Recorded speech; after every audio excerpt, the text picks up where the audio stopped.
But first, Winston Peters had his first post-election meetings with the leaders of National and Labour at Parliament today. Bill English and his team met with Mr Peters this morning, Jacinda Ardern and her team this afternoon. Both meetings followed an earlier one with Pike River families. More on that coming up. But our political editor, Craig McCulloch, spent the day camped out around Parliament.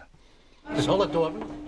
This is a very important thing I want to say to you. Winston Peters holding court at Parliament, in and out of elevators and dressing down reporters in between meetings. You're carrying on this behaviour in the most irresponsible fashion, and with the greatest of help, I'm being very kind, just even talking to you right now about the matter. Today's talks were short and sharp, 30 minutes apiece with both National and Labour, and purely covering logistics. And what I'm asking you guys is trying to follow the script here, which is pretty clear. You can work it out for yourselves. The discussions didn't cover policy. There was no time for negotiations, just enough for an agreement on the general ground rules. You all know what the protocols are? Well, they're not complicated. First, the location. Formal talks with National and Labour will take place at a meeting room in Parliament on neutral ground. The negotiating teams will rotate in experts to discuss key issues, and everyone involved has agreed to a guarantee of confidentiality. Well, otherwise, we may as well hire the Westpac Stadium and turn on the lights and turn on the loudspeakers and just go for it.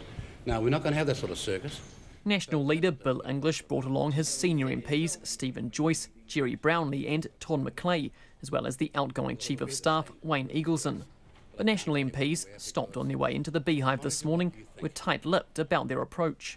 Well, I hear there's some tea-making duties, so maybe I'll go along. See you later. Bye. Have a good day. Popping up to see the Prime Minister. I'm off to the gym. Labour fronted Jacinda Ardern, her deputy Kelvin Davis and finance man Grant Robertson. Also in the room, the former Deputy Prime Minister Sir Michael Cullen and veteran advisor Mike Munro. And how did the talks go? Very positive, thank you. Official talks won't begin till after the special votes are tallied and the final count revealed at 2 o'clock on Saturday afternoon. And until that happens, everything else is just pie in the sky, dreaming and speculation, not worth the air it passes on, and we're not going to engage in that sort of behaviour. That means still more waiting for the public and for MPs before formal attempts to pull together a government can get underway. But Mr Peters is tiring of reports he's holding the country to ransom. Well, it's, between the devil and the deep blue sea here. Not in terms of the political parties, but we just can't win.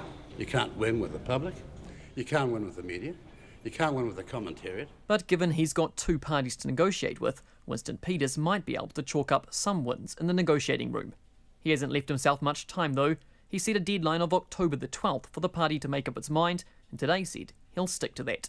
From Parliament for Checkpoint, Craig McCulloch.